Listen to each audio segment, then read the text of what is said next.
ফুলে যা আমার বেলুনের পুলিশগুলো, আজকে দেখবো এই ডাকাতগুলো কিভাবে আমার কাছ থেকে টাকা নিয়ে যায়।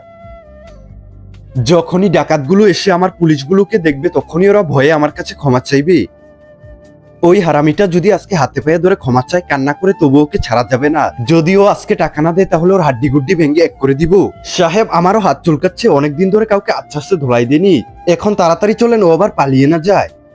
আরে বাহ, আমার বেলুনের পুলিশগুলো তো ফুলে একদম আসল মনে হইতেছে। এখন কেউ এসে দেখে ফেলার আগেই পাম্পটাকে এখান থেকে তাড়াতাড়ি করে সরিয়ে ফেলি। আরে বাপরে, ওই ডাকাতগুলো তো চলে আসছে। ওই হারামি, তাড়াতাড়ি আমাদের টাকা দে। আরে বাপরে, এখানে এতগুলো পুলিশ হলো কোথা থেকে?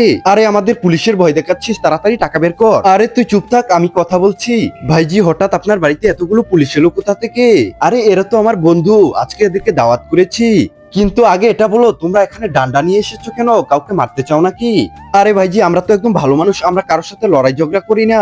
আরে কিছুক্ষণ আগেই তো তুই ওর হাড্ডি গুড্ডি ভাঙার কথা বলছিলি, এখন তোর হঠাৎ কি হলো? আরে হারামি, তুই পাগল হয়ে গেছিস নাকি? দেখছিস না এতগুলো পুলিশ ওর বন্ধু? এই পুলিশগুলো উল্টো আমাদের হাড্ডি গুড্ডি ভেঙে এক করে দিবে। আরে তোরা অনেকক্ষণ ধরে এইভাবে ফুসুর ফুসুর করে কি বলছিস? ভাইজি, আজকে আপনার টাকা দেওয়ার কথা ছিল, ভাবলাম এদিক দিয়ে যাচ্ছিলাম, আপনার সাথে দেখা করে যাই। আরে কি বলছো? আমার কাছ থেকে আবার কিসের টাকা পাও? আরে কিসের টাকার জন্য আইসো? কিছুদিন আগেই তো আমি তোমাকে পুরো টাকা দিয়া দিছি। আরে ভাইজি, কি বলছেন? টাকা দিয়া দিছেন? আরে ভাইজি, মনে হয় সত্যি আপনি পুরো টাকা দিয়ে দিছিলেন। আমার একটু ভুলে যাওয়ার অভ্যাস আছে। এখন আমাদের দরকারি কাজ আছে, আমরা চললাম। ওই হারামিরা, দাঁড়া, কোথায় যাচ্ছিস? তুই তো আবার ভুলে গিয়ে এখানে টাকা নেওয়ার জন্য চলে আসবি।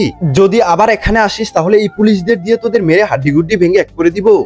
এখন তাড়াতাড়ি বাঁচতে চাইলে এখান থেকে পালা।